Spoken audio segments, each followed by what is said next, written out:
My name is William Egginton, and it is my great pleasure to welcome you all to the inaugural of what I am sure will be many annual Richard A. Maxey Lectures under the aegis of the Alexander Grass Humanities Institute. The Humanities Institute is doing this in conjunction with several other bodies on campus, including the Forum on Race in America and the Foreign Affairs Symposium, and the Department of Classics.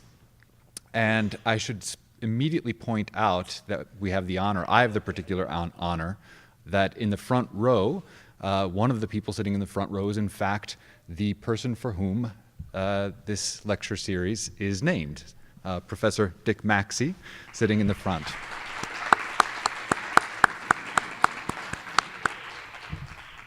Dick, in many ways, embodies the humanities at Hopkins and has for many years. And I sometimes don't even know if he remembers this himself, although he has a memory that doesn't seem to lose anything at all.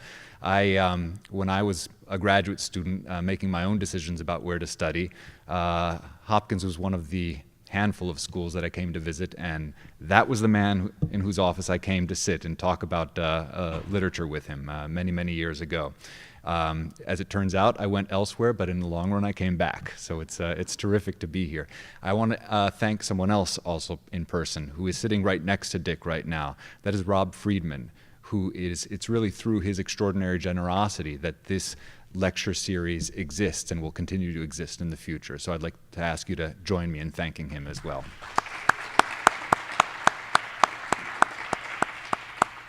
So I was asked not to forget that at the end, to mention two things.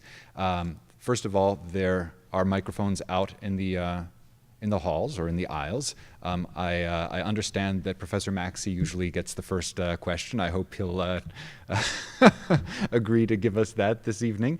And after that, or whenever, I hope all of you or any of you will feel free to walk up to one of those microphones and ask a question of our speaker. So the last thing I wanted to mention is that the extraordinary book by our speaker, Undocumented, A Dominican Boy's Odyssey from a Homeless Shelter to the Ivy League, is for sale from the Ivy bookstore out in the front, and I'm told that Danelle will happily sign copies afterwards. So please think about getting a copy for yourself or for others as a gift. And so without further ado, I would like to introduce to you the person who's going to introduce our speaker this evening, and that is my good friend and professor and chair of the Department of Classics, Shane Butler. So please give him a hand. And thanks, Shane.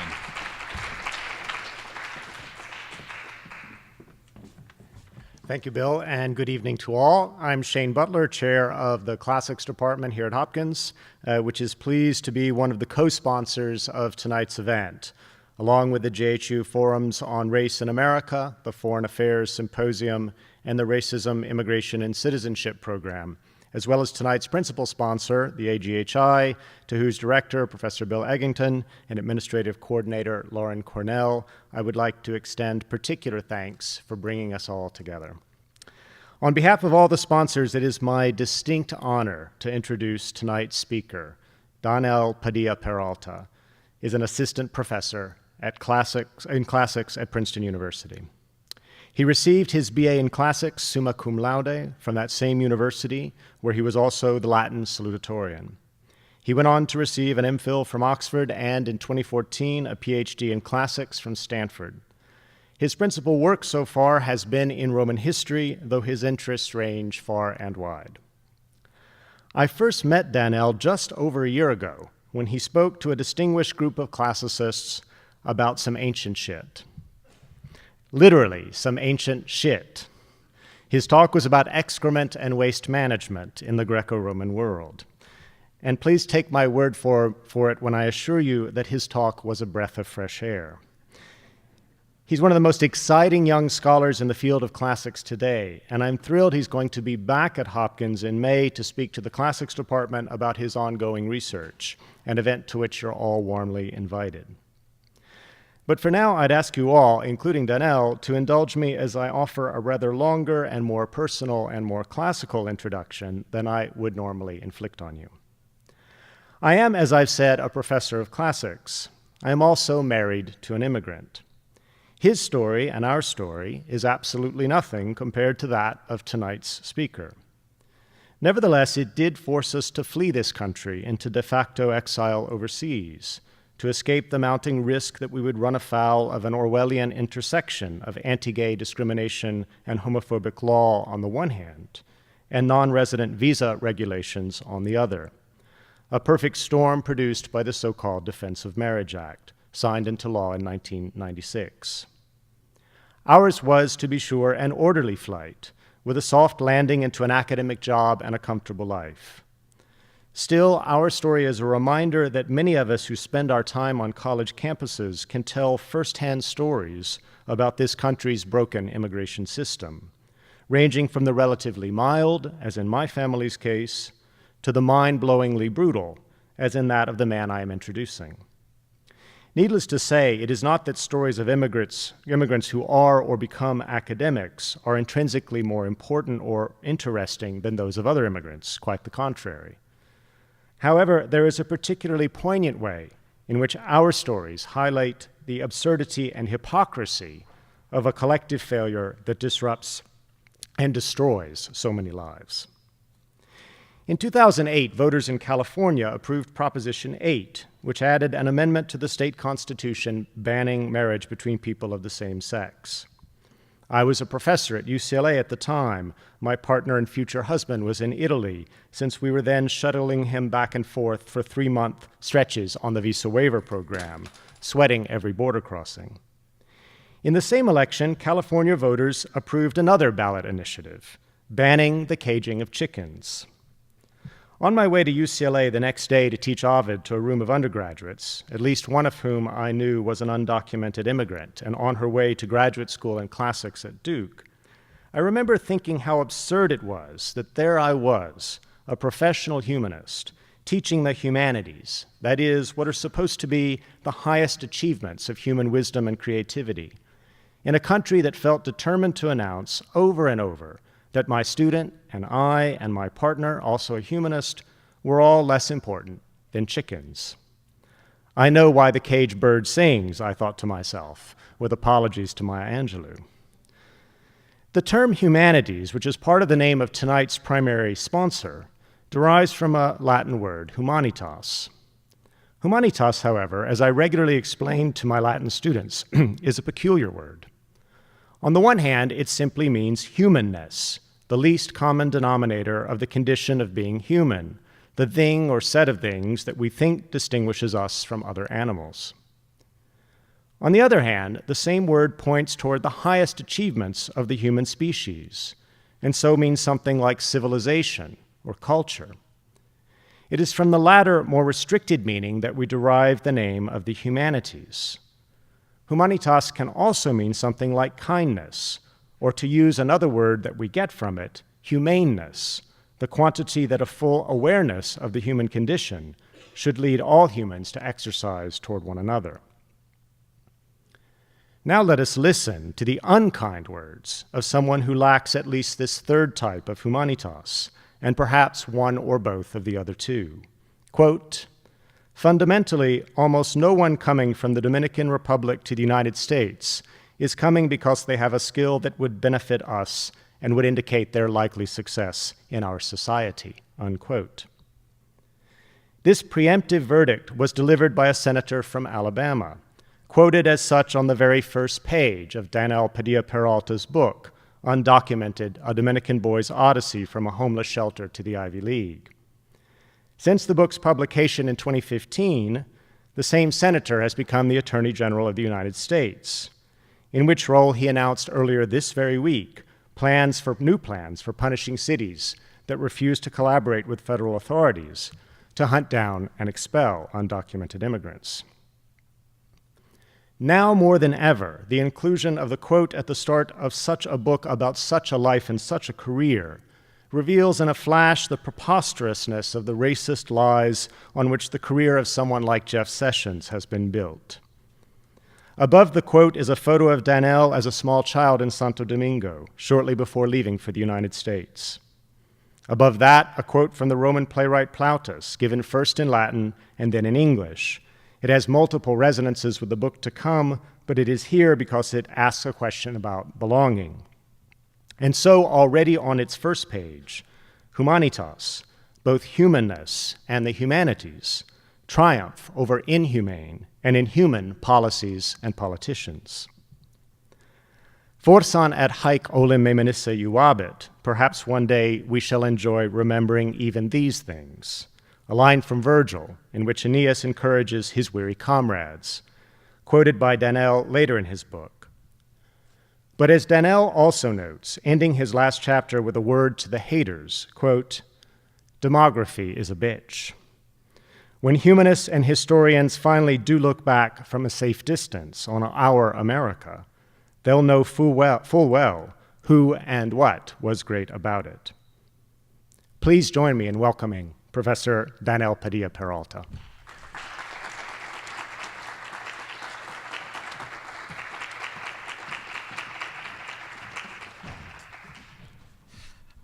I want to thank Shane for giving an introduction so remarkable and moving that my talk will not live up to it at all.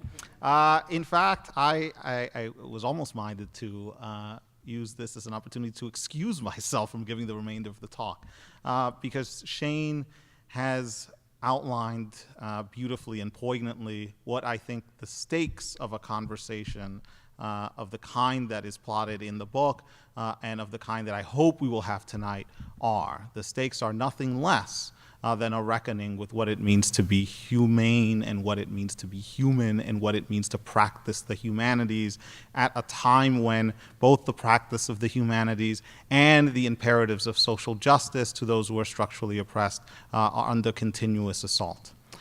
So for his introduction, I thank Shane. I thank all of you for being here tonight. I thank Dick Maxey. I thank Bill for making this possible, and I thank Lauren for coordinating my travels down here. What I want to spend my talk tonight discussing is how we might develop and fashion a vocabulary and a language with which to resist the deadening objectification that is the immigration state. And I will approach this task through several different pathways and with the help of several different resources. But one such resource is on this slide that you see here. So at the top left, we have an image that is taken from Pompeii and has Aeneas and Chryses and Ascanius in flight.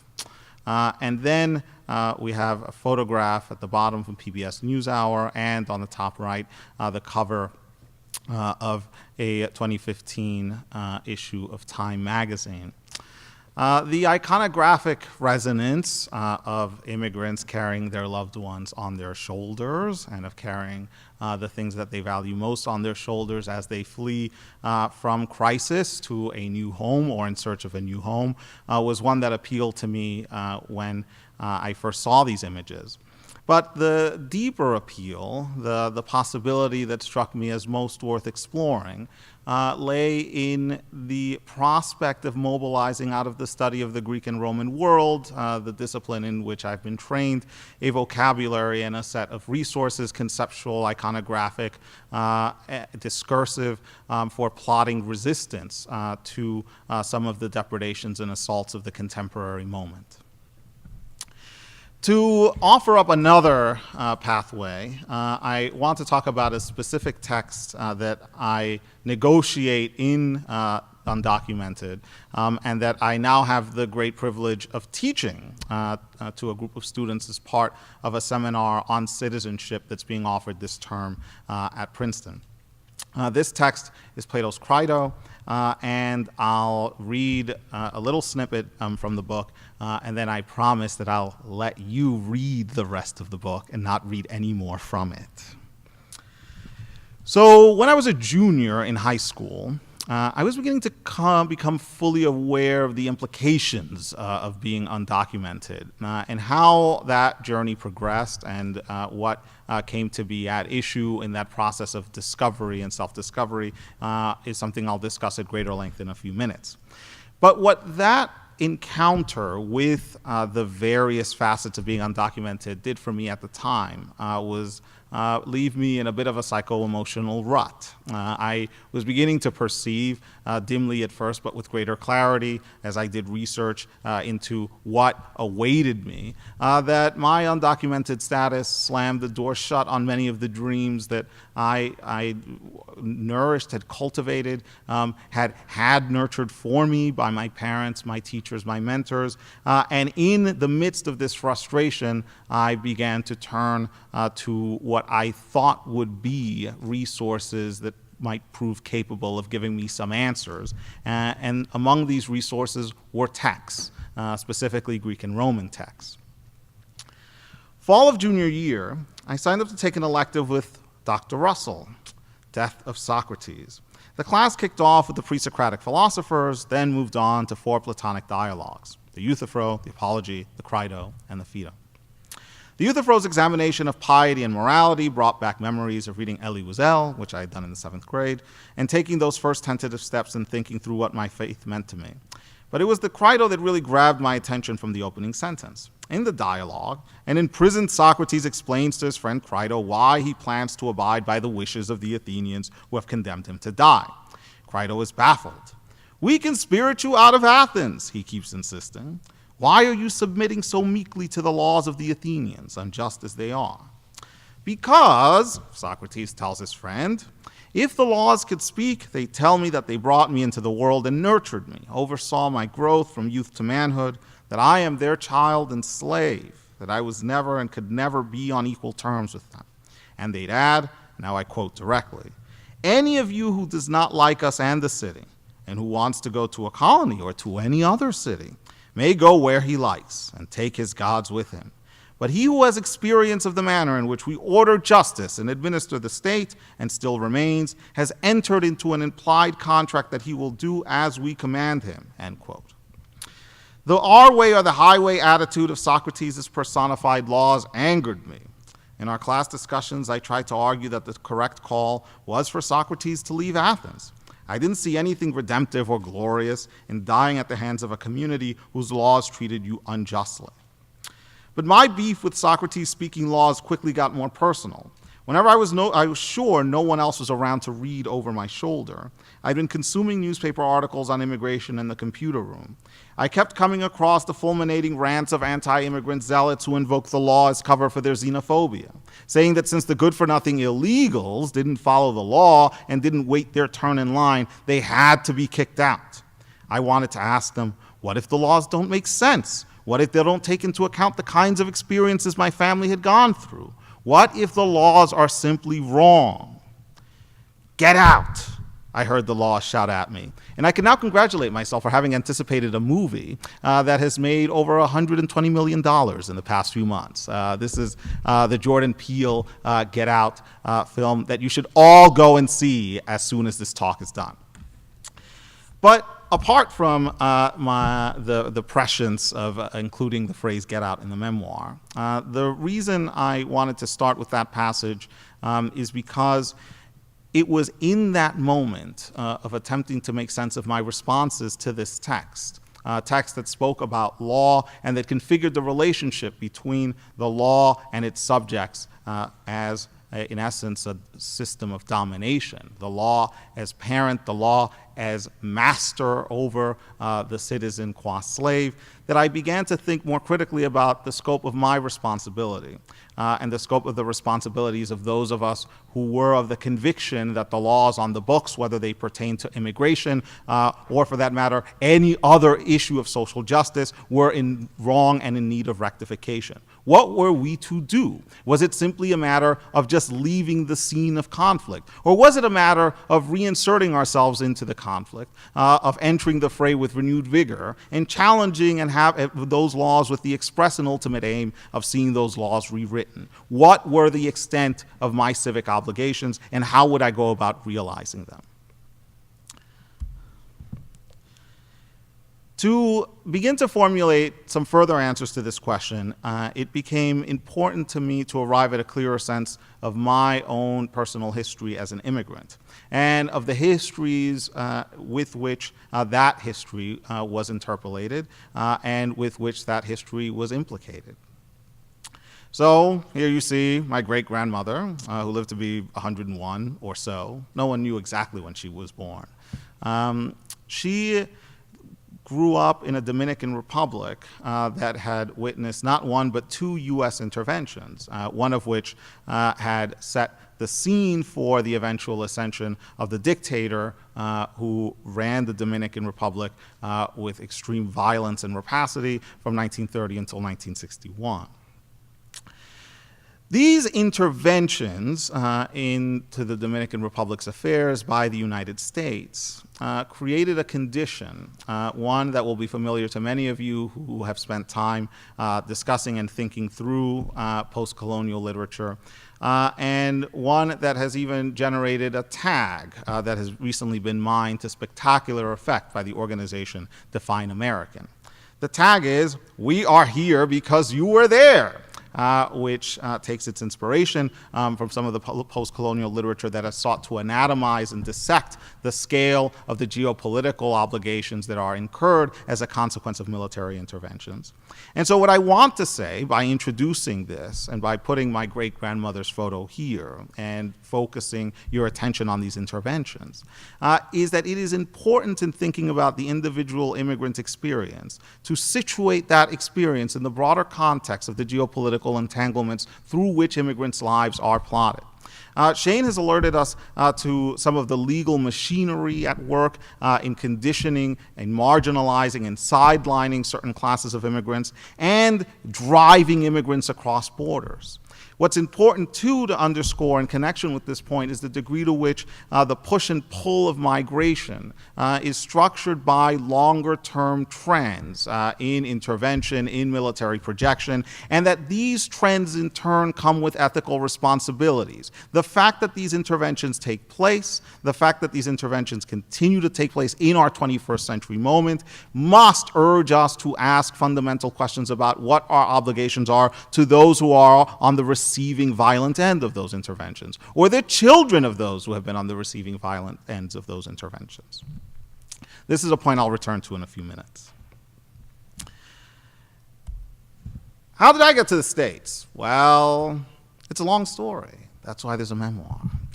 I arrived in the States in 1989, and initially the plan was for my family to live in the States for only a few months. My mom came to the United States on the recommendation of doctors in Santo Domingo, Dominican Republic, because she was in urgent need of prenatal care. She had some pregnancy complications that had arisen as a result of gestational diabetes, and she had been urged to seek prenatal care in New York City. And so she and my dad and I flew up to New York City on tourist visas, expecting not to stay all that long. Eventually, my little brother was born, and not too long after he was born, my mom had to be rehospitalized. And it was in the aftermath of that rehospitalization, as she recovered, that my mom and dad began having a set of conversations about the futures of their two boys. My parents had noticed something, which was that I liked following English speakers around and imitating them. I really liked mimicry, and I loved nothing more than to trot out what I had learned in front of my parents every day that I came back home from kindergarten. Sometimes I heard some very naughty words and decided to replay them for my parents, who were appropriately repelled. But they took inspiration from what they saw to be my love of the New York City streets, of schooling in New York City, to make a decision that would have pretty momentous consequences. They decided that they wanted to stay in New York City and raise their two boys there. Now, my parents, because they were plugged into the Dominican diasporic network and because they had had already an initial experience with the immigration system when they had applied for temporary tourist visas to re-enter the States, knew that they had to do something to adjust their migratory status. The problem was that they didn't exactly know how to go about it, but they weren't terribly put off by the prospect of having to find out and make the good faith effort to secure legal status. So they started asking questions. They asked around in their neighborhood, and in due course they were directed to a person, a friend of a friend of a friend, who promised to help them sort out their paperwork.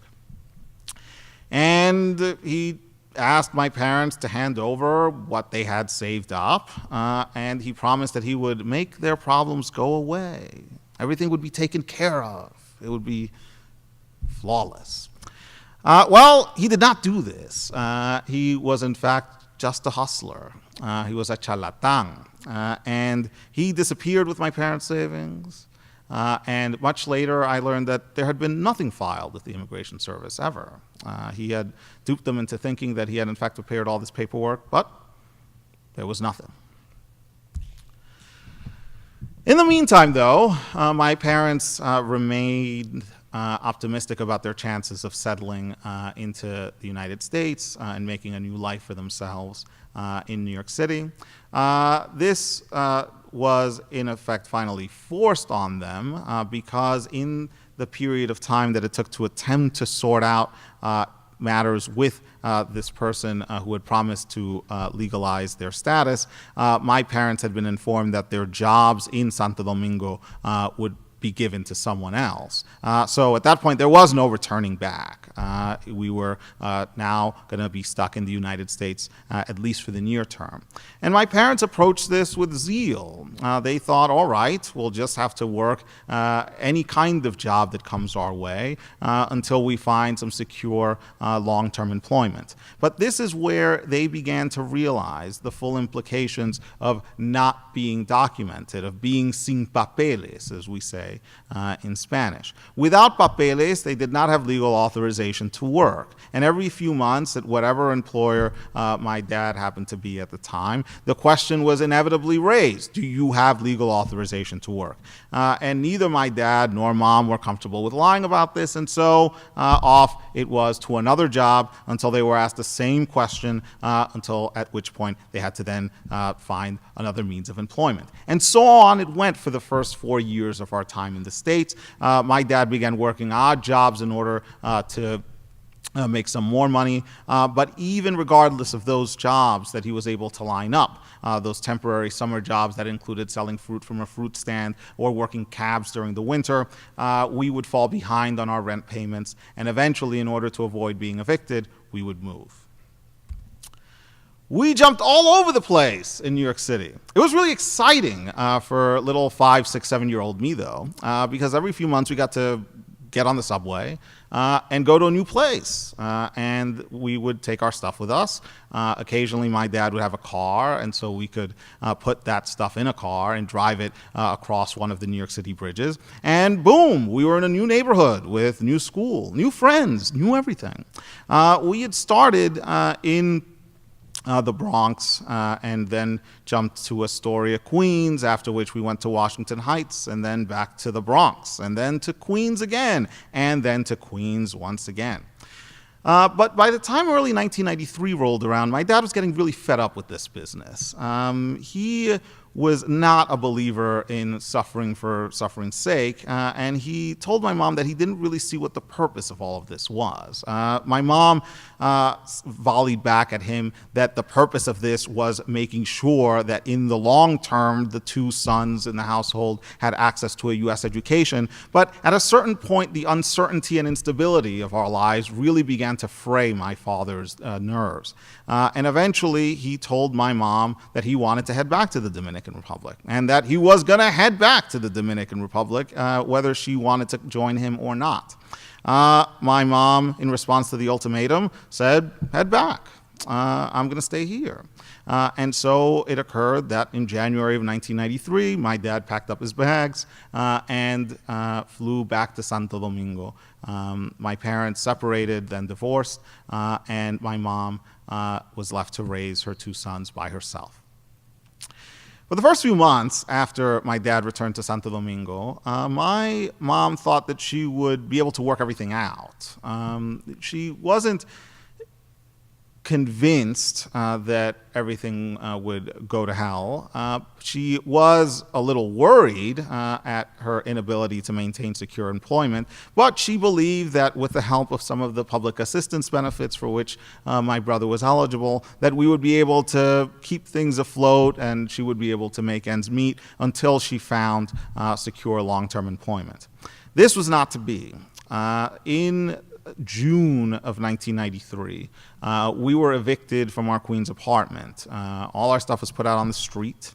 And after that eviction, my mom initially was very concerned that we might not be able to find a place where we could live. She called around, and one of her friends in Elmhurst, Queens, offered a basement in which we stayed for a brief period of time before the basement flooded. And at that point, my mom said, well, it doesn't seem like we have any more options. So we went first to a police precinct to ask for directions to the nearest shelter, and then upon receiving directions to the Emergency Relocation Center for families in the South Bronx, we reported there, at which point we were then assigned to a shelter in Catherine Street in Chinatown, Manhattan.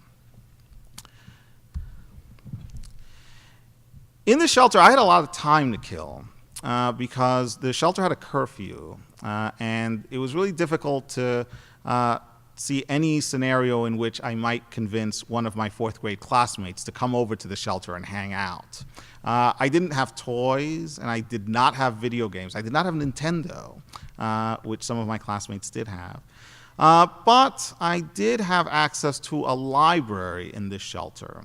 And this is the first instance of several in the book of how access to certain resources, even in situations of structural deprivation, made it possible for me and for my friends and for my family to begin imagining a space beyond the spaces in which we happen to have been placed by that structural deprivation. In this case, the fact that this shelter had a library was more or less a fluke. It so happened that the shelter had been converted from a public school building and had kept the library that that public school building had had. So in the evenings, after it was curfew time, I would head up to the shelter library and I would read. And every day that I went up, I would take a few books and try to make my way through them and then return them or keep them in my room for further reading. But one night I discovered a book that was so awesome that I never returned it to the shelter library, and thus began a distinguished career of not returning books I liked to libraries of any kind, and of incurring massive fines from libraries as a result. This book was entitled How People Lived in Ancient Greece and Rome. And it started out with this paragraph, which I've quoted on this slide, and that I'll read now. Western civilization was formed from the union of early Greek wisdom and the highly organized legal minds of early Rome. The Greek belief in a person's ability to use his powers of reason, coupled with Roman faith in military strength, produced a result that has come to us as a legacy or gift from the past. This legacy has grown and blossomed into a smooth, colorful way of life, covering equally the arts and the sciences, the one and the many. Now, you probably won't be surprised to learn that in the course of my journey through classics, I equipped myself with all of these tools for deconstructing this kind of rose-tinted glasses approach to the study of the ancient world. There are many things about this legacy that are not smooth or colorful, that are pretty violent and pernicious. But at the time of my initial exposure to this book, the vision that it provided of a culture or a set of cultures, the Greek and Roman cultures that came to obsess me, was captivating because it provided me with an alterity that was so radically removed from the experiences I was living at the time, as a brown kid in the shelter system in Chinatown, Manhattan, as a a brown kid in the shelter system in Bushwick, Brooklyn. This was a space in which I could begin to work out, with the aid of my imagination and the aid of the reading that I was doing, some alternatives for the life that my family and I were leading at the time. There was a second intervention that took place in the shelter system, and one that is of particular consequence and resonance to me now in light of recent proposals to completely do away with the NEH and the NEA. When I was in the second shelter to which my family was assigned, in Bushwick, Brooklyn, I was introduced to a mentor. This mentor was named Jeff, and Jeff took a liking to me because I happened to be reading in a corner by myself one afternoon while he was trying to teach photography to a group of students enrolled in a photography elective at the shelter. He was at that shelter because he had volunteered through a program known as LEAP, which put volunteer arts instructors of all stripes to work teaching electives in the shelter system and in underserved public schools. This program was funded, and its subsequent iterations continue to be funded by grants from organizations such as the NEH and the NEA.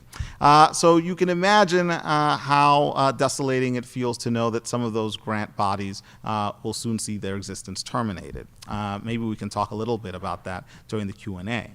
At the time, though, I had no awareness of what was supporting this program, LEAP. All I knew was that there were some really cool people in the shelter who offered art classes and who were willing to hang out with us. And of these people, Jeff was by far the coolest, because once he spotted me in a corner reading, he began asking me questions about what it was that I was reading. And once he determined that I had some opinions about these texts that I was consuming, he decided that he wanted to become my friend.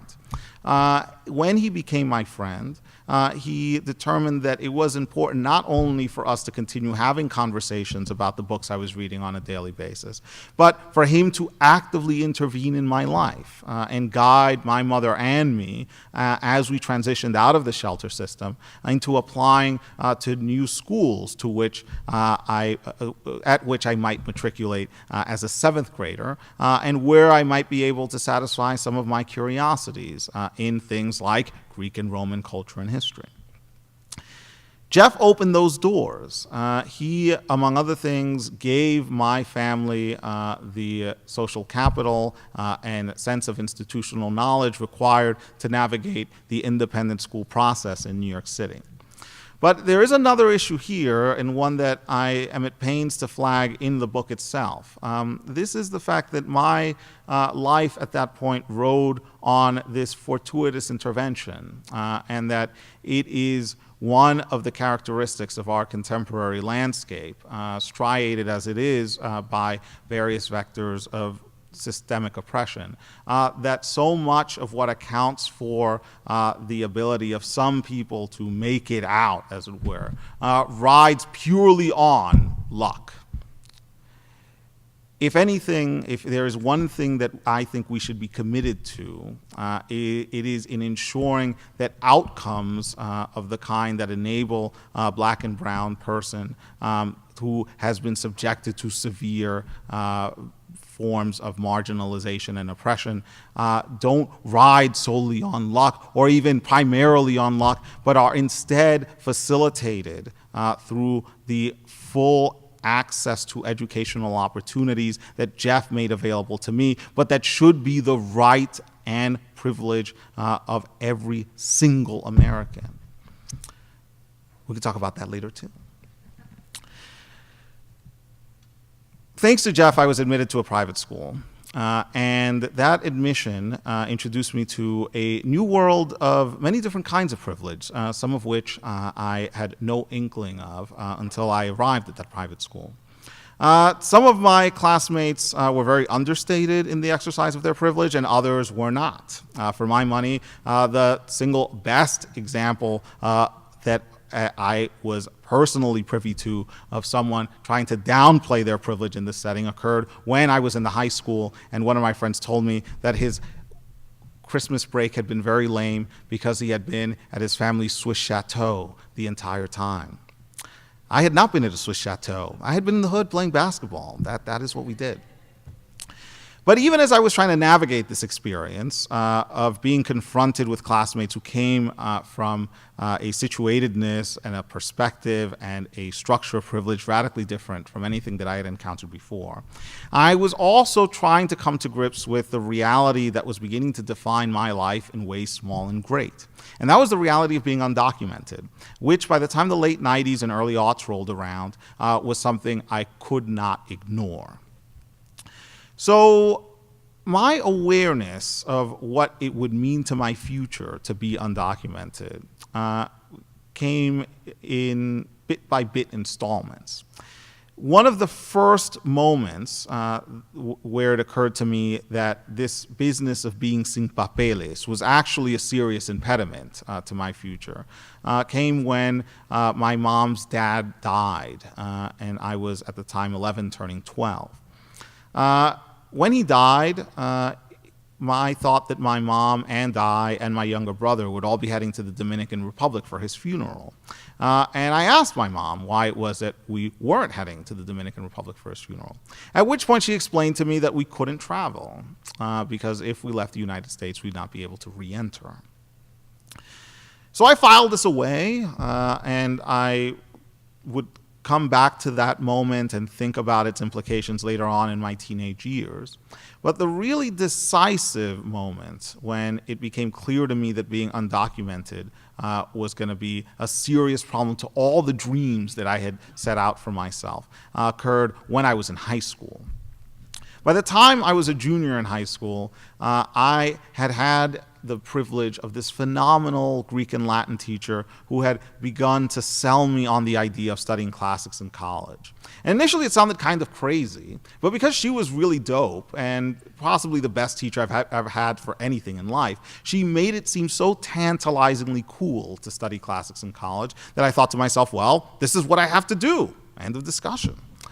But as I did research into the prospects for college admission of undocumented youth, I began to realize that we had a problem. The first revelation was that I was not eligible for any federal financial aid, which was confirmed pretty quickly. There was no Google, but there was AltaVista and Metacrawler, and with the aid of these search engines, I was able to confirm to my satisfaction that, well, federal financial aid was not going to happen. So then the question became, is there any way any institution will admit me if they know that I'm undocumented? And here I had a much harder time finding answers, in part because at the time there was no institution that would just state categorically that they would admit an undocumented person like me. I kept all of this to myself. I did not talk about it with my friends. I did not even really talk about it with my mom. Until one day when it all came to a head and I could not contain it within myself anymore.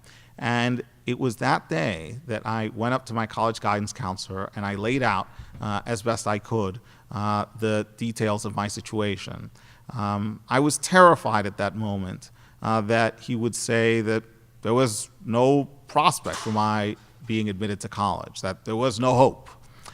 But what he instead did was to reassure me in his typically gruff, smoker voice way that everything was going to be okay.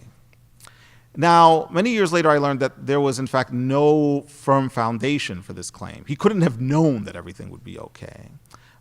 He had had no previous experience working with undocumented immigrants. But it was his act of reassurance that provided me with the courage to move forward. And it was his willingness to perform confidence in front of me that encouraged me to embrace being confident in turn, even when I knew that some of the odds were really stacked against me. So I put together a college application to the college of my dreams, which was Princeton, where I'd been told people went to study classics.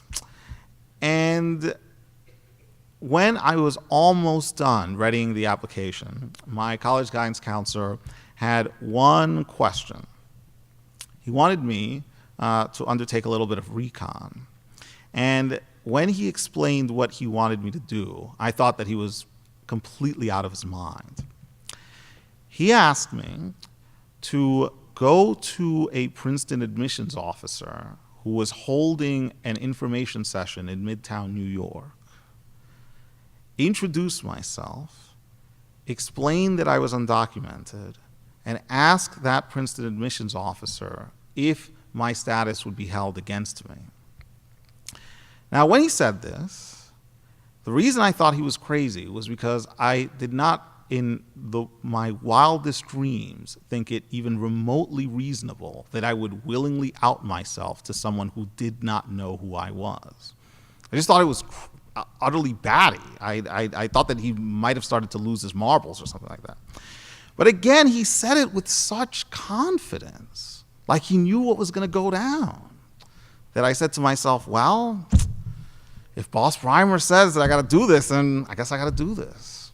And I did, as he instructed. This Princeton admissions officer reassured me that my status would not be held against me during the college admissions process. I applied to Princeton Early Decision, and I was admitted to Princeton Early Decision.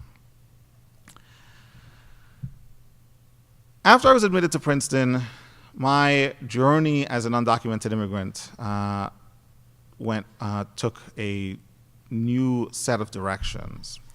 On the one hand, I continued the game that I had begun in high school of not telling anyone about my status, in part because I lacked the vocabulary and the conceptual resources to have conversations with people about my status. At the same time, though, I surrendered myself, allowed myself to indulge in the fantasy that simply by working and outworking my peers, I would be able to put my undocumented status behind me, that it would somehow just disappear if I managed to do well enough in my classes at Princeton. The third arc of this story, though, concerns larger developments in our political system that were underway and that bore directly as well as indirectly on my case. And this is where we get to the final few minutes of the presentation and some of the points that I want to make as they connect to the most recent political developments. At several points, both prior to arriving at Princeton and then during my junior and senior years at Princeton, I had consultations with lawyers, and in the latter instance with a lawyer who had been flagged by Princeton as someone eminently qualified to offer guidance on the question of whether there was any possibility of my adjusting immigration status, of whether there was any pathway available to me. As I was making my way through Princeton as an undergraduate, the DREAM Act had been introduced and reintroduced multiple times in Congress, only to be stymied every year. One of the people who was responsible for the obstruction of the DREAM Act was the then Senate Majority Leader, Dr. Bill Frist, whose son was in my Princeton class, and about whom I had many strong negative opinions. So I just thought, we could sort all this out if I just duff him in the face one day. But no, I would not do that. There were other routes to adjusting status, but some of them did not have much in the way of appeal to me. For example, I was told on 2 occasions, well, if you just decide to get married, this is going to work itself out just fine, to which I replied that I did not have that kind of special person in my life yet. But there had also been a clause in the immigration statutes that could have applied to my case, but that was allowed to sunset after a development that was really significant in my life and the life of many New Yorkers and Americans, but which I have avoided mentioning up to this point. This development was 9/11. and the importance it had for immigration policy was that in its aftermath, and as the Patriot Act was assembled and passed, a clause in the immigration statutes known as the 245I clause that provided a path to legalization if an undocumented person simply paid a hefty fine and acknowledged being undocumented and residing illegally, was allowed to sunset. And with the sunsetting of this provision, there was no other pathway for me to attain legal status. When I was a junior and senior at Princeton, my lawyer, who had been appointed to help me sort things out, proposed a different strategy, one that would make use of a similarly obscure part of the immigration statutes, and for which there had been no real precedent. He argued that we should file for what was called a retroactive change of status. And the idea behind this filing was that we would argue that I had not been in a position to adjust my legal status when I was a kid. Pretty sensible seeming argument, I think. And so we put together this massive application when I was a senior in college, and we sent it off to the Immigration Service in the spring of 2006. Not long after we sent it out, an article appeared in the Wall Street Journal for which I had agreed to present myself as a undocumented immigrant. The article provided a profile of my life and tried to situate my experiences in the context of a broader, incipient national conversation about undocumented youth. But as this article began to receive some attention and as some conversations were being had about how to organize and lobby on behalf of the DREAM Act, my application began to gather dust. And eventually, thanks to some inquiries that were arranged through people connected to my lawyer and through people connected to folks at Princeton who had mentored me and supported me during this process, we learned why the application was gathering dust. We were informed that the Immigration Service would not issue a ruling on this application at all. They would avoid making a ruling because they were concerned about setting a precedent. If they ruled in my favor, that would create one kind of precedent. And if they rejected my application, that would create another kind of precedent. So just let it lapse quietly. The reason that this really, really mattered and was fast becoming a source of distress was because in June of 2006, I was set to graduate Princeton. And upon graduation, I would be left defenseless. I wouldn't have an institution that would be coming to bat for me, and I also wouldn't have any of the protection that might come with being a student, although I knew by that point, because of ICE raids that had been conducted in Princeton while I was an undergraduate, not to assume that simply being at an Ivy League institution provided me with any measure of security or protection against the Immigration Service.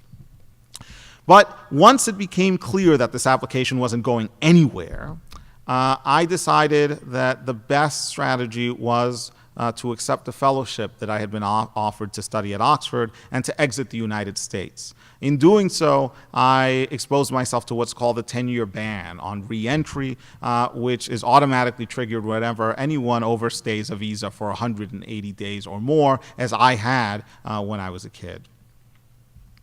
And so I bounced. I was out. I went to the UK for 2 years, and I met many illustrious gents, such as my very good friend Will Motley, who is in the audience right now. But eventually, I was allowed to come back. And I will talk more about the details of that coming back during the Q&A. I want to close by reflecting briefly on several aspects of the story that I tell in the memoir and its resonances for the contemporary moment. One of the issues that I try to work out in the memoir is the subterranean tension sometimes exploding out in the open of living in a mixed status household, which mine was when I was a kid.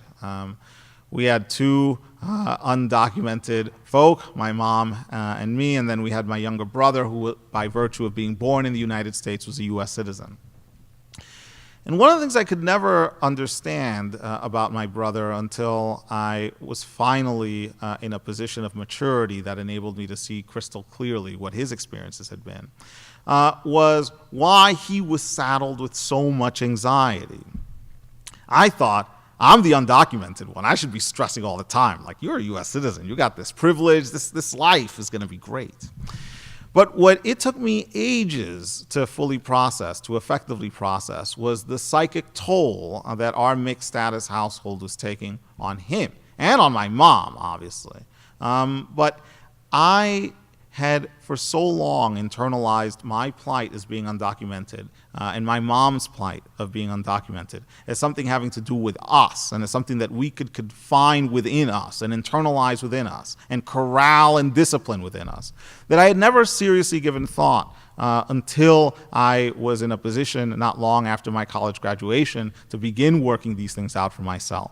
To the possibility that my brother was being tormented by this experience in so many different ways, and on a daily basis was coming to grips with the anxiety of our possibly being deported and his not seeing us. This anxiety has lingered. So in 2015, I was fortunate to finally marry my long-term girlfriend at that point.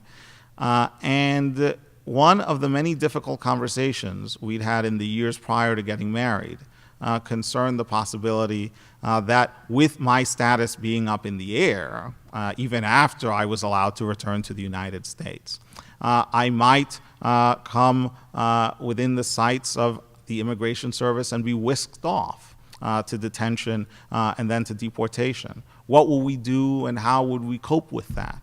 These are the kinds of conversations that we found ourselves having, even as many other families have those conversations at this contemporary moment. Even as these families have to wrestle daily and weekly with the prospect of seeing their loved ones rounded up by the Immigration Service and deported. The final point I'll make concerns these two books. These two books are great, and I would encourage you to read them before you read mine.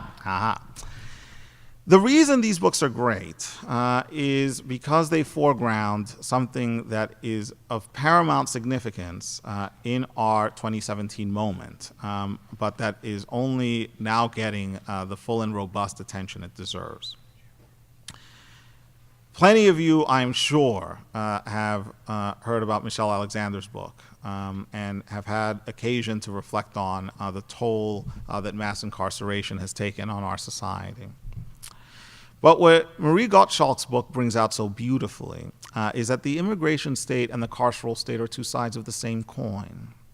That they are interdependent, that they have cross-fertilized, that they marshal and rely on the same sets of disciplinary techniques, the same practices of deportation and incarceration, and that, in fact, many of the people who are rounded up by the mass incarceration complex are brown folk who are being rounded up for no other reason than having some kind of immigration-specific violation on the record. But what Kant also does is anatomize the technologies that are used by the modern surveillance state to carry out its ends. And this is where I think we need to have a conversation not just about the plight of the individual immigrants or communities of immigrants, but what our responsibilities are as members of the American civic community to ensure that these forms of surveillance that have been honed to such devastating precision by the American state cease to be used against Black and brown communities to the extent and with the violence that they are being used now.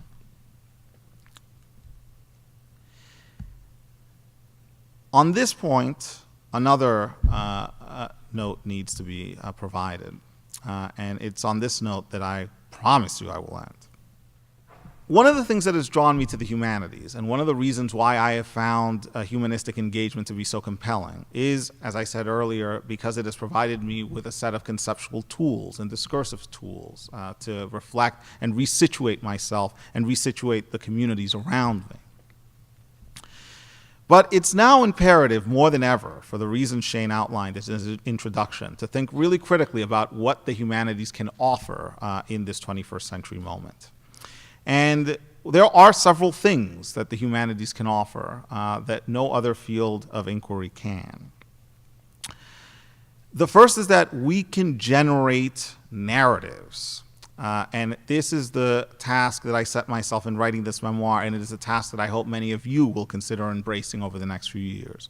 We can generate narratives that in their power, in their affective sensibility, in their promulgation of a vision of social and ethical justice, will do not just the work of overturning existing narratives that demonize and marginalize the black and brown, but enable a fuller and more capacious vision of what folks who have been for so long on the receiving end of structural violence can do to enhance us, to empower us, to vitalize us.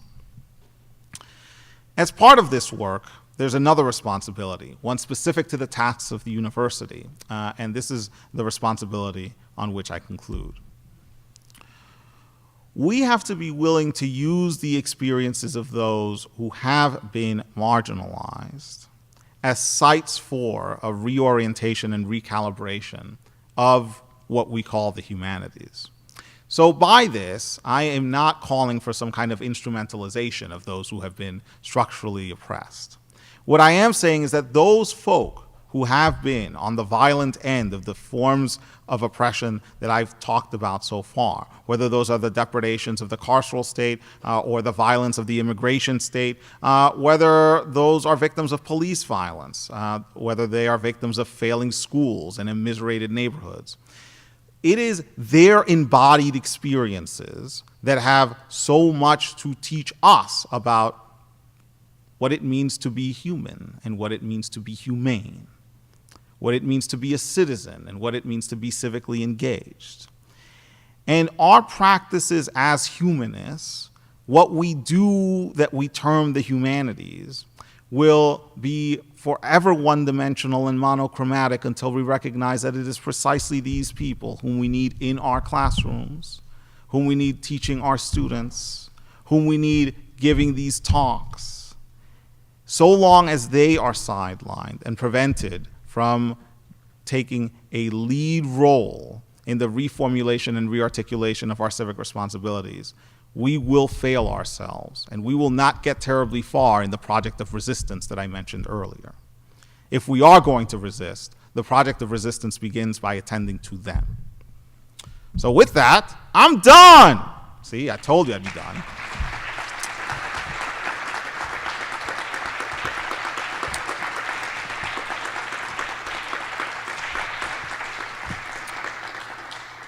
And now I should take some questions.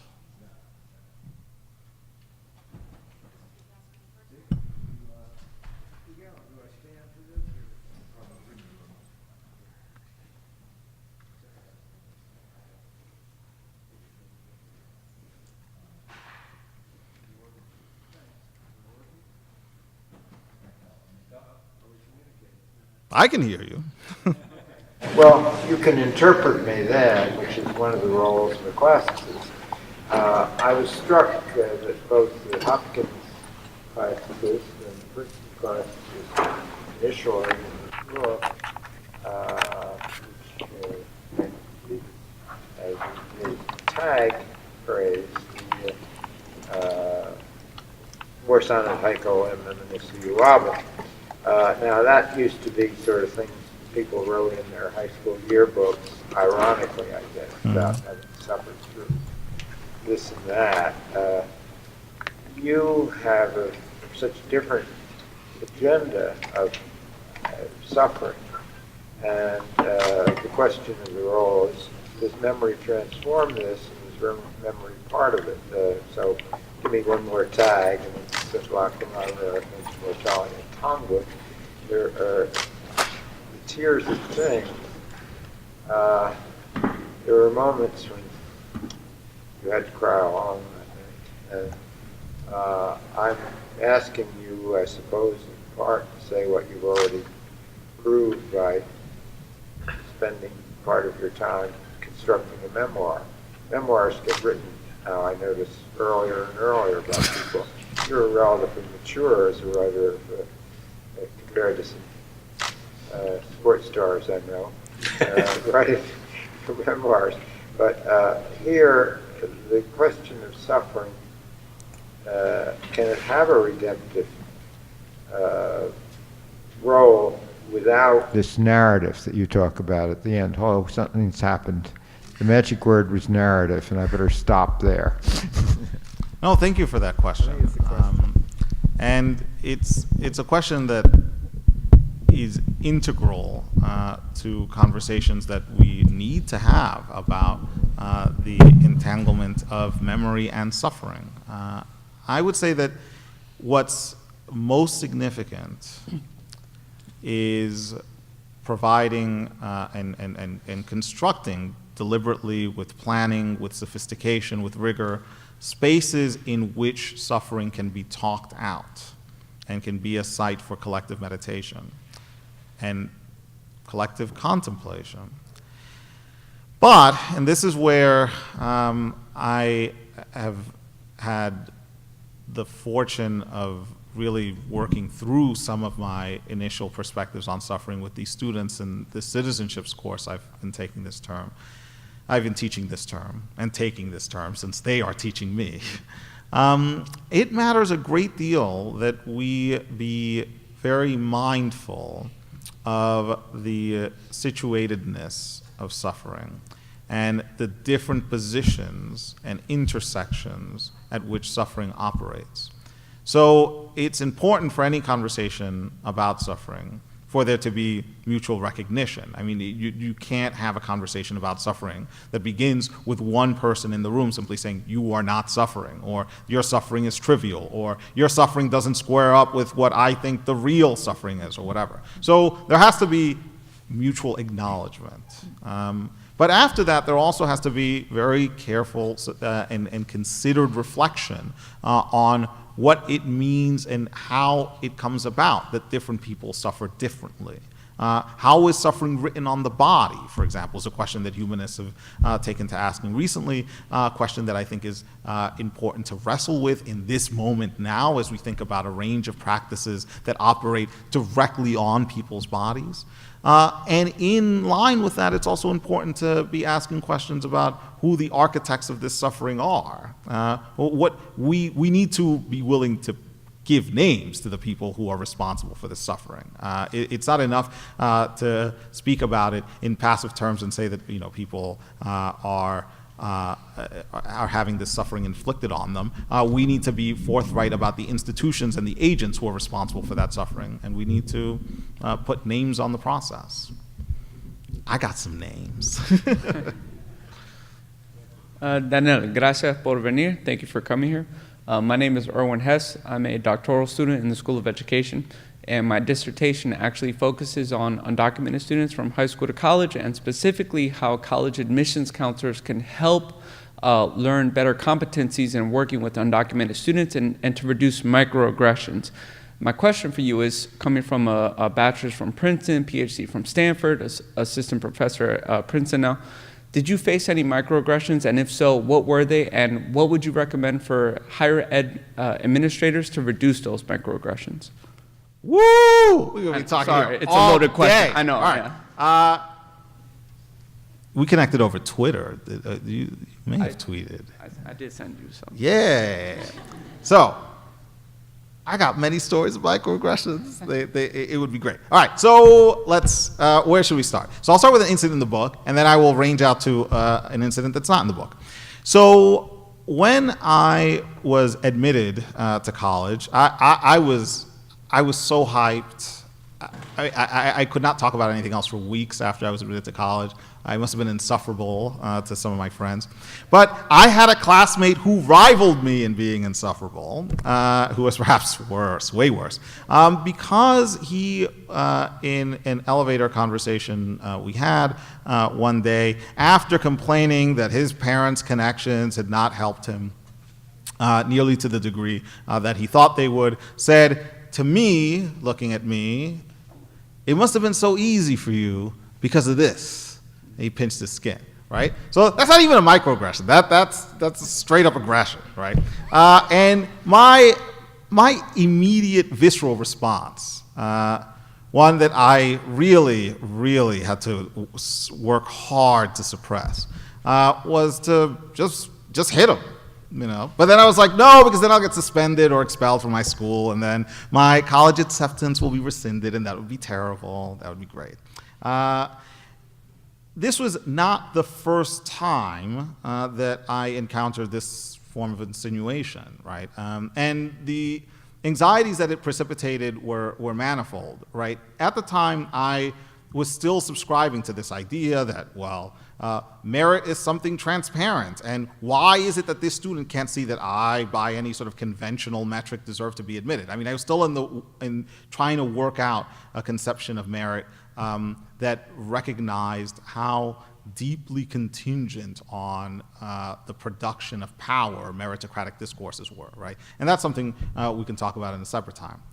When I got to Princeton, there were a lot of microaggressions, some of which I didn't even recognize at the time. So one that had been a staple of my middle and high school years, but that really picked up at Princeton, was one that will be familiar to quite a few of you. This was the microaggression of being praised as being articulate. I was like, word? I didn't know I could string words together. So my instinctive habit was to parry these kinds of comments or to dismiss them ironically. But I mean, they began to add up. But a moment that really stood out for me, and one that I revisited some years after it occurred, came not too long after my freshman year of undergraduate. In the summer of after my freshman year, I learned that I had won this prize, what Princeton calls the Freshman First Honor Prize. It's a prize given to one or two freshmen who are determined to have excelled academically in the preceding year. And I told this to one of my best friends at the time. And we were close because he was Latino, we had gone to the same school. I mean, we had had many similar experiences. And he was one of the first people I told about this prize. And I thought that he would be really excited for me. And what he instead said was, that's cool, but a lot of our friends are gonna be kind of suspicious because all you do is quote rap lyrics all day. Now, this is true. I did quote a lot of rap lyrics. I have a lot of rap lyrics in my mind right now. But what occurred to me at that moment and what I came back to years later was that he had internalized a set of assumptions and a set of beliefs that in that very moment worked themselves out as a microaggression towards me. And this was even though here was someone who could clearly understand what I had gone through, or I thought could clearly understand that. Didn't matter, right? So yeah, those are just some moments. I got many more. We should do this later. We'll talk after. We'll yeah, talk yeah. after. Thank you. Hi, I'm Hollis Robbins, former devoted student of Dick Maxey, faculty member here. And I was interested in a couple of times in your talk where you talked about not at one point having the resources and vocabulary to understand, and now you do. You didn't understand then, and now you do. And I was thinking about, I also did my doctorate at Princeton, so I have some orange and black there too. And I was thinking about ways of being wise. I studied with Dick, but I was not wise when I was a student of his. Princeton didn't make me wise. The books I've read haven't made me wise. If anything has made me wise, it's time and rethinking and taking the time to say, I didn't know then, and I know now. And so having a conversation here in a university, teaching at a university, teaching all the things that we do, books and books about long ago, where do you situate time in ways of, in making people wise, in telling students, you know, you may not get this now, but maybe 10 years from now, maybe 20 years from now? Or how do you deal with a microaggression with somebody who is not wise at that moment, but may become wise? To quote another Virgilian tag, sed fugit in reparabile tempus. So I think time is crucial in the construction of certain kinds of wisdom. Although I should return to the opening sally of your question and say that even though I was fortunate to develop a set of tools for parsing my experiences to myself, I would not say that that has made me wiser. And so I would move away from characterizing myself as having been wise on account of the accumulation of these tools, right? I'll say that I think that time matters in as much as one needs time in order to engage in forms of contemplation and review of one's life that then enable this sort of revisiting, this sort of continuous returning and reprocessing of experience, and that's very important. What I am not clear on for myself is whether there is a specific durée that has to be traversed before this, if there is any wisdom, if there is wisdom that sets in, all right? Those durées will vary for different folks, obviously. I think that what has mattered a great deal to me has been the time spent on writing my life, or trying to write out my life as a form of ethical engagement, as a form of memory repopulation, as a form of immersion in the contexts and constructs of the experiences that my family and I had.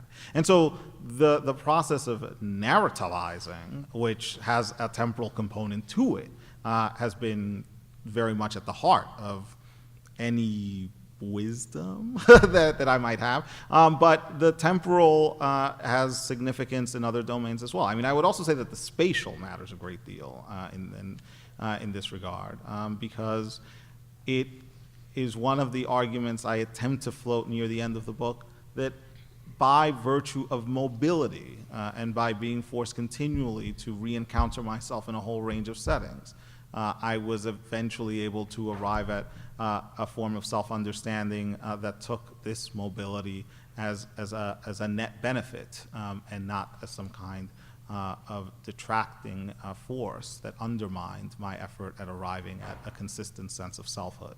Right. So, yeah. Oh, you? Hi. So thank you so much for this wonderful talk.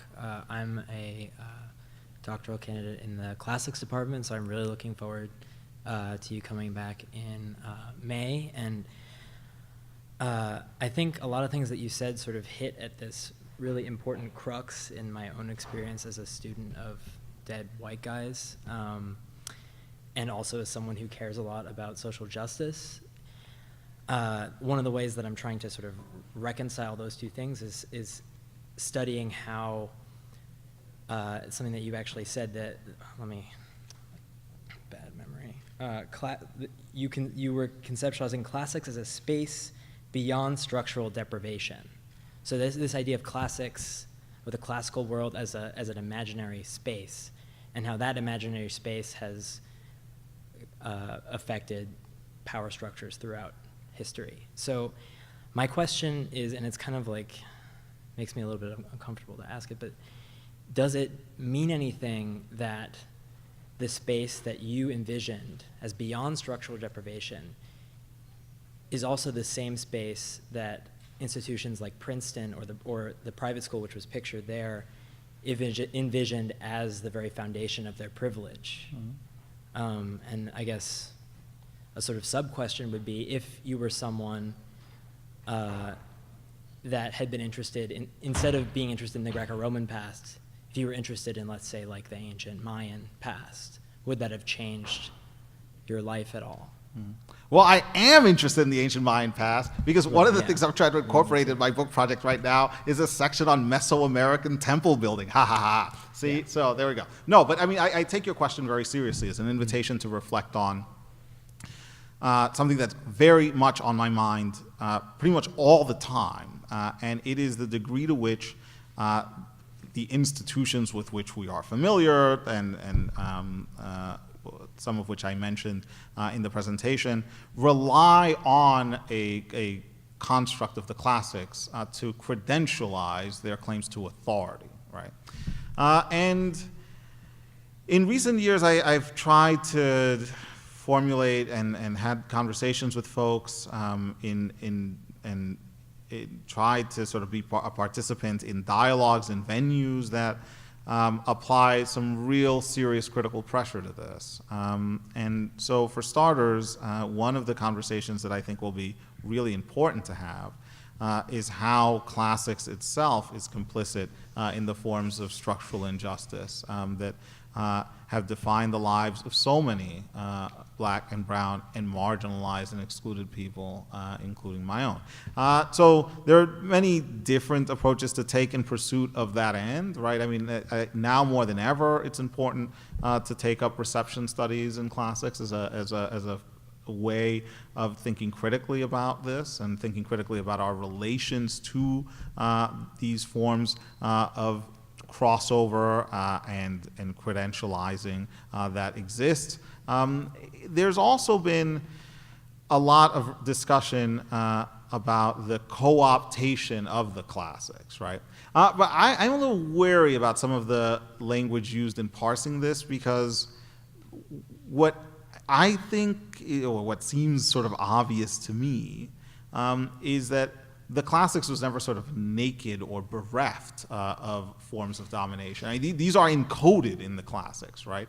So it shouldn't come as a surprise that, say, the alt-right is like co-opted strands of the classics, because there are elements of the classics, however we choose to configure the field, that not only sort of lend themselves to these kinds of co-optation, they are the warrants for that co-optation. They provide the discursive parameters in which that co-optation can take place, right? And so that's what I want to spend more time thinking about. I want to think about ways of imagining this discipline that I find myself loving and drawn to, both beyond structural deprivation in that it is not complicit in or perpetuative of that structural deprivation, but at the same time as being very much a part of structural deprivation, as intimately bound up with the continuation of certain forms of structural deprivation. So yeah. Me too, thanks. Yeah, let's do this together. Hello. So what would you define as a microaggression, and why does it matter as opposed to just about anything else, any other insult, I guess? I would define a microaggression as anything that makes me curdle with rage at the insinuation that I am lesser than the other party, simply because of some descriptive attribute that that party associates with me.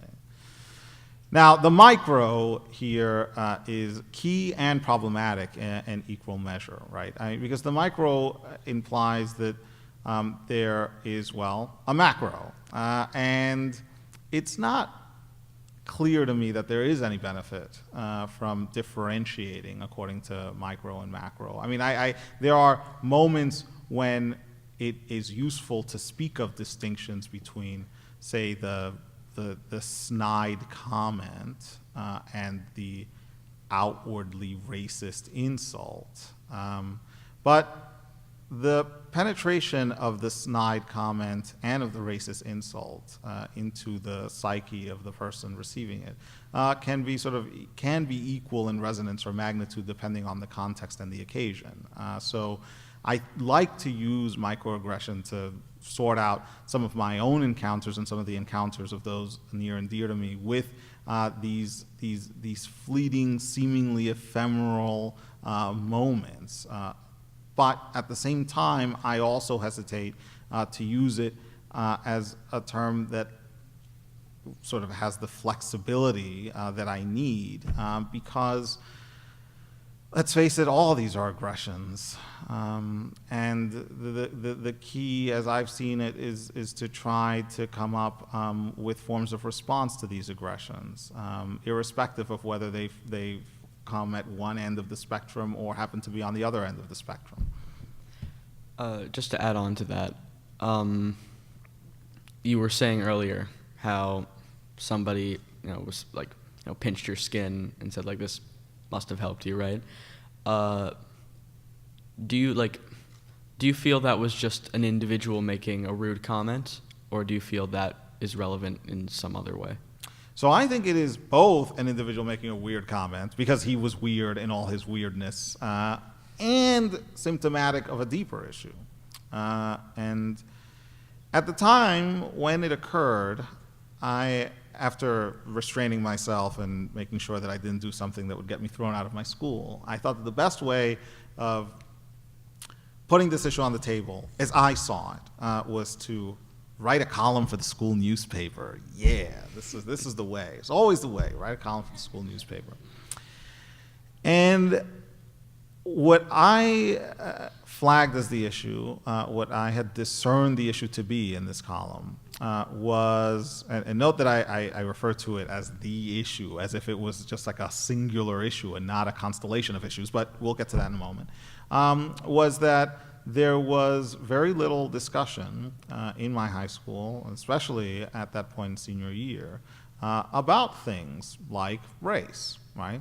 There was this environment, this conditioning that preached to all of us that everything was purely indexed to merit, and specifically academic merit, right? How we did in the classroom was, in the end, the arbiter of everything, right? It configured our social relations at the school, and as an extension of this same ideological practice, it conditioned how we were expected to respond to college admissions, right? This is a test of academic merit, right? So I tried to deconstruct it as an issue of merit. But what I had not done, because I hadn't yet sort of been in a position to think this through, was to attempt an assault on the entire discourse of merit itself, right? And this is where the first part of his comments were planted a seed for this type of reflection that occurred some years later. He was complaining that his inability to leverage the connections of his family was maddening because it had not yielded the outcome that he wanted for the college admissions process, right? And so we now get to a whole range of other questions. To what degree is this meritocratic discourse that pervaded my school, that dictated the relations that students had to each other, resting on a deeper substructure of access to certain kinds of privilege, of the kinds of connections that make this kind of claim that he was making possible, right? How do these interarticulate? How do these mutually constitute each other? And all of that was in the future of that episode, because at the time when it occurred, I was in no position to isolate and contextualize each aspect of this utterance that had come out of my classmates' mouth, of my own situatedness in relation to these constructions of merit, and of the longer history of this ideology as it perpetuated itself, not just in my private school, but in many other private schools of this kind. Thank you. Thank you. Hi, I'm Ryan. I'm also a political science, or excuse me, a class in the classics department. And I just have two questions. One is, in light of recent political events, is there anything in the book you would have changed in order to engage with the high degree of hate in the political community, which maybe you wouldn't because you were already very much aware of this? And then my other question is, do you have any thoughts about another very politically salient book that a lot of people are talking about, J.D. Vance's book on, the other side of this question, which is the suffering in communities that are traditionally thought of as, oppressors. So, thank you. So, quick response to the first. I would definitely rewrite the epilogue to account for recent developments. I've actually given pretty serious thought to doing this.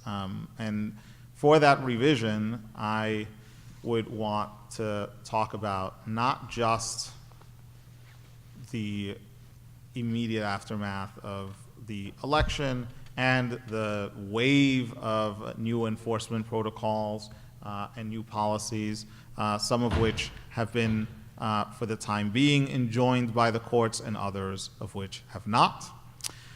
But I would also want to incorporate in the epilogue some discussion of how I see not just Republican politicians, but as I mentioned in this current iteration of the epilogue, even Democratic politicians who have liberal, progressive bona fides of various kinds as implicated in and as having responsibility to rectify the situation. It was a centrist Democrat president who was responsible for overseeing the deportation of 2.5 million people. And that is something that needs to be reckoned with more seriously. And so I would want to put that in the epilogue too. Now, as for the second question,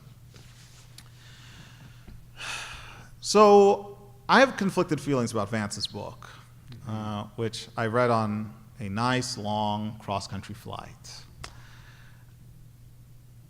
And this gets back to a question posed earlier about the importance of mutual recognition to suffering. So I am married to someone whose parents voted for Trump. And one of the most difficult things in the aftermath of the election was to, together and with our families, try to make sense of this. Well, what accounted for this? Could we make sense of it at all? And what I had to do as part of this process of negotiation was to try once again to enter into an empathetic space. But this is where I find myself obstructed, impeded, because I feel, as quite a few folks have said, that there has been so much asked of black and brown folk to practice this kind of empathy already.